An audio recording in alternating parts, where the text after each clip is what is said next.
On a pu partir ensemble en 2019 et là, la question se pose même pas. Moi, c'est forcément avec Davy. Moi, je suis plus un gratte papier et Davy, il est plus un gratte bricolage, un gratte carbone. Et du coup, c'est assez agréable parce que Davy passe beaucoup de temps avec l'équipe à bord du bateau. Moi, je peux passer plus de temps à m'occuper des partenaires et essayer de développer ça avec Servan, avec Arthur. Et puis sur l'eau, ça se passe très bien aussi. On s'entend bien, on se marre beaucoup et on est tous les deux en recherche permanente de performance et d'essayer d'aller plus vite que les autres. Et voilà. Et comme on est là pour une course, c'est pas mal. On est tous les deux des coureurs en solitaire. Je crois que ça, c'est une vraie caractéristique. On est autonome quand l'autre se repose. Chacun cherche à aller le plus vite possible. Dès qu'on a un doute sur quelque chose ou dès qu'il faut faire une manœuvre pour la faire de manière la plus performante ou qu'on a une option stratégique à prendre, une orientation à prendre, on partage, on met en commun.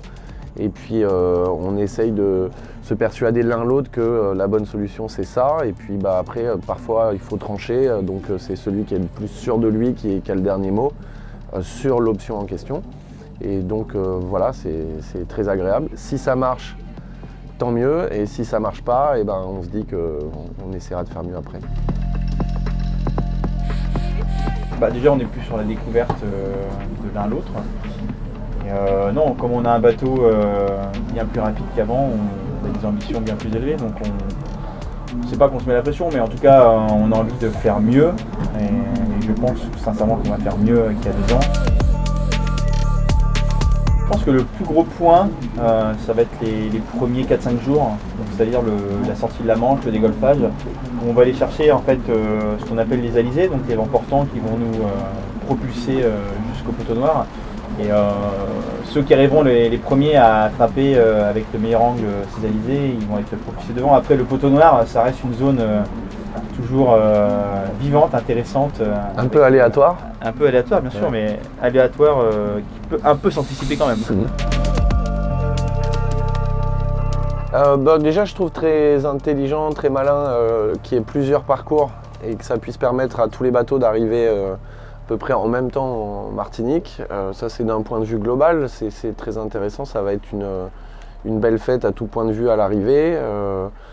Ça met encore de la motivation. D'un changement de destination, c'est pareil, ça crée de l'envie. Une course qui arrive en Martinique, une Jacques Vabre qui arrive en Martinique, c'est très nouveau. Normalement, on passe devant cet archipel quand on va à Salvador ou même quand on allait à Itajaí. Et là, petite nouveauté, ça redistribue les cartes, on change d'amure et puis on a à nouveau ce passage du poteau noir.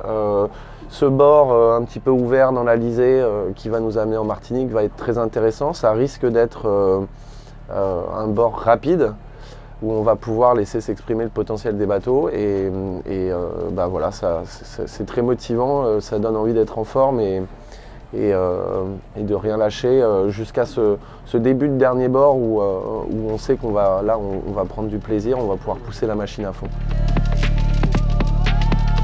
En fait, on est souvent d'accord. Je sais pas si on n'est pas d'accord. Non, parce qu'on a tous les deux, au pire des cas, s'il y a un petit désaccord au début, l'argumentaire de l'un finit par mettre d'accord l'autre. Donc non, quand on prend une décision, elle est toujours en accord commun. Je pense que c'est important. Sinon, ça marche pas. Bon, il y a une angoisse qui est tout le temps là, qui est latente, c'est la collision. Bon, ça c'est sûr que là on est quasiment 2 fois plus de bateaux que sur les Transat Jacques Vabre classiques. Forcément, il faut faire très attention sur la phase de départ, sur la phase du bord jusqu'à Étretat. Et puis ensuite, toute la partie sortie de Manche, on part quand même d'assez loin là, dans la Manche. Il y a des pointes à passer avec beaucoup de bateaux de pêche, avec beaucoup de bateaux de travail, avec des cargos, etc. Après, non, il n'y a pas tellement d'angoisse. On va voir là avec les fichiers qui vont se préciser sur les passages de front probables qu'on va avoir à gérer. Il faudra, bon, bien sûr la stratégie météo, etc. Il ne faudra pas se tromper sur le choix de voile. Ces bateaux avec ces grands foils là, ça ne se comporte pas comme les IMOCA de la génération précédente. C'est sûr que sur un choix de voile, on peut vite se retrouver distancé ou prendre de l'avance. Correct ce que tu as dit. Et je dirais le placement du curseur en fait au niveau de la vitesse du bateau, notamment dans la mer, qui sera aussi déterminant en fait de ce qu'on est capable et de ce que le bateau est capable d'accepter dans sa condition.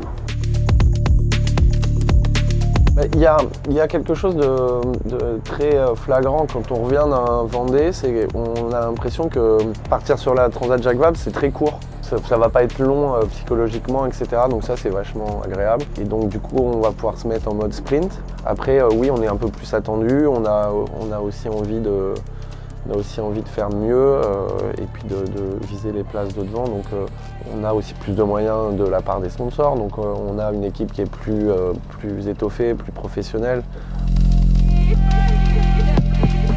Ouais, carrément. Ouais. Cheveux blancs déjà. Bah déjà, ouais, il a pris un coup de vieux. C'est dommage, mais bon, c'est comme ça. Hein. On rattrapera pas le temps. Il est plus à l'aise en fait dans la gestion du bateau, du projet. Non, c'est surtout le regard des autres qui ont changé sur lui. Je pense que toi, fondamentalement, à l'intérieur, t'as pas bougé. Hein. Des beaux vêtements Musto qui vont devenir chauds et au sec pendant toute la course.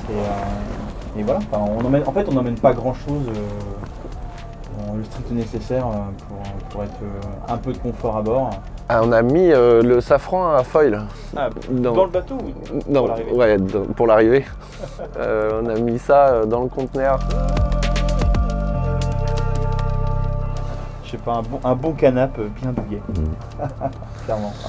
Un bon canapé bien douillet avec les enfants et Servane dedans. La famille.